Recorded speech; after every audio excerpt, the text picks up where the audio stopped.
Let me transport you back to the 7th century, right to the cool morning air at the battlefield of Uhud. The stakes literally could not be higher. Imagine the cinematic tension here. The Prophet Muhammad sallallahu alaihi wasallam stands before the army. The quiet is broken as he raises this striking, gleaming red sword for all the soldiers to see. The visual alone is incredibly powerful. It's not just a piece of metal, it's this immense symbol of duty, honor, and the heavy burden of the battle to come. The anticipation in the ranks must have been absolutely electric. And then the Prophet ﷺ asks this really profound question: who will take this sword and fulfill its right? Fulfill its right. I want to pause and emphasize the heavy gravity here. He didn't just ask, hey, who wants to fight, or who's the strongest? No, he asked who could fulfill the profound responsibility and the strict moral conditions attached to holding that specific weapon. It was a challenge of character, just as much as it was a challenge of combat.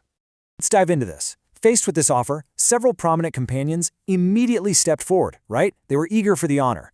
But it was Abu Dujanah who respectfully approached and directly answered the call, asking what the right of the sword actually was. And upon hearing it, he accepted the monumental weight of that red sword.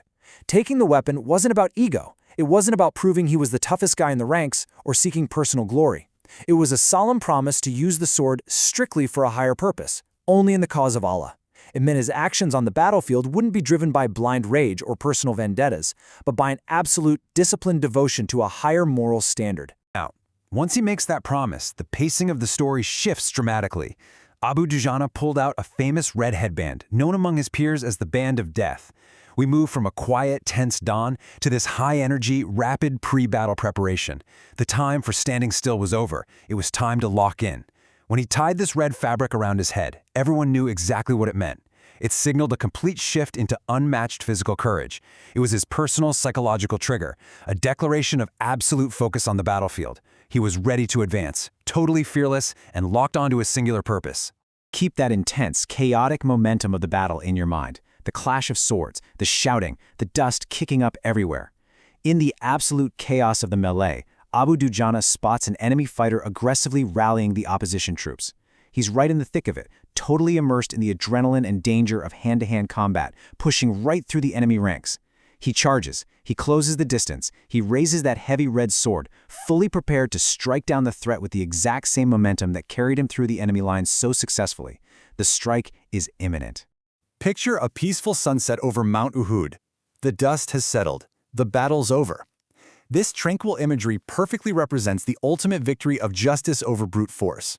It leaves us with a sense of peace that comes not from conquering an enemy through unchecked violence, but from maintaining your humanity and your moral compass in the absolute darkest of times. It's really easy to look at a 7th century historical event and just leave it in the past.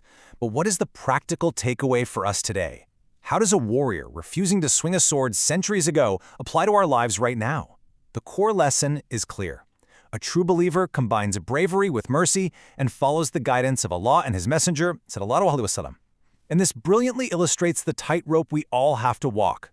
We have to be brave enough to stand up for what's right, to face challenges head-on, but we must fiercely guard our sense of mercy. We literally cannot let the battles we fight strip us of our compassion.